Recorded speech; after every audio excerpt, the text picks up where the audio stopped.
नहीं तो फिर शांति के लिए भटकते ही रहो तटों पे नदियों के, फिर शांति मिलेगी नहीं।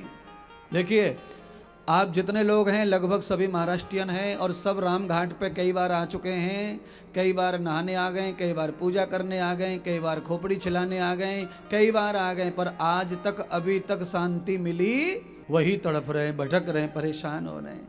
अच्छा गंगा घाट गोदावरी का महत्व अलग है, चलो काशी कौन नहीं गया, काशी भी जा चुके हैं सब है। सारे धाम वृंदावन प्रयाग में, जब वृंदावन में जाके शांति पाते हैं, आप वृंदावन भी जाके आए, आप हरिद्वार भी जाके आए, 4 धाम भी करके आए कई लोग, पर शांति कहीं भी अभी तक घर में आई नहीं आई है। चनौरी तो आ गई है, चनौरी की जगह पर मैं बदलता हूं, मैं कहता हूं तीर्थ का प्रसाद। जो भी आप चढ़ाते हैं पूजा पाठ में जो मिलता है सब जगह का अलग अलग रहता है, वही हाथ लगता है। क्यों?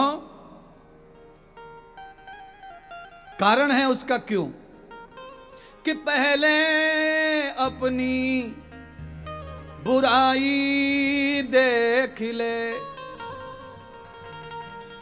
उम्र भर जो कमाई देख ले। बुराइयों का पहले वक्षण करो। पंडित जी पूजा करवाते हैं तो गंगा जल लोटे में जो पानी है उसे फूल में छिड़कते ही तुम्हारी खोपड़ी पे,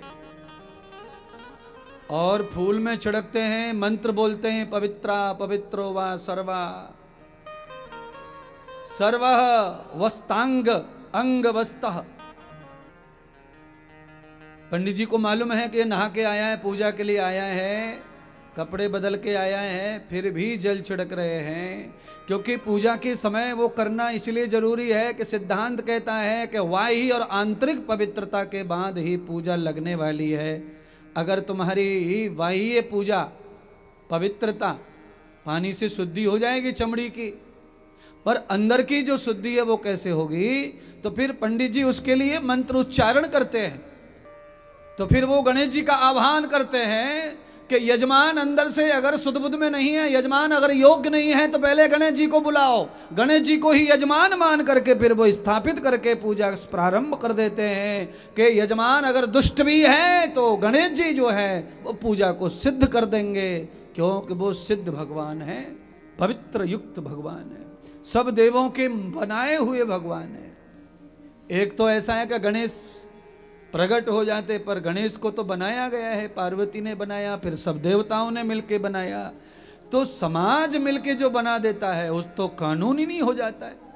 तो स्वभाव से साधु आदमी कभी से भी हो सकता है, पर कानूनन साधु बनने के लिए उसे जो है साधु समाज से संबंध रखना है और साधु समाज से सहयोग लेना रहता है। आप किसी अखाड़े से जुड़ जाइए तो आप कानूनी साधु हो गए, और अंदर से साधु आप होंगे, जब से होंगे कोई बात नहीं। दीक्षा ले लीजिए साधु बनने की तो कानूनी साधु हो गए, अंदर से आप साधु होंगे, सादगी होगी, सद्विचार होंगे, वो होंगे, कभी से भी हो सकते हैं वो। पर जो चीज हमारे अंदर व्यापक है गुण धर्म में, स्वभाव में, उसको कानूनी भी अधिकार प्राप्त होना चाहिए, क्योंकि हम सामाजिक शरीर लेके आए हैं तो समाज भी हमारी अच्छाई बुराई को देखे। तो मैंने समाज के साथ खुद को कहा, पहले अपनी बुराई देख ले, जिंदगी भर जो कमाई देख ले। पवित्रा पवित्रो वा सर्वा अवस्थांग ते पिबा, ये सारे मंत्र भगवान वेदों में ब्रह्मा जी के वाक्य जो है वो काहे के लिए है? ये केवल तुम्हारे कल्याण के लिए है, समाज पोषण के लिए, समाज शुद्धि के लिए। बुराइयों को कभी जीवन में अपनाना नहीं चाहिए, ये मीठा जहर होता है, इसे खाना नहीं चाहिए।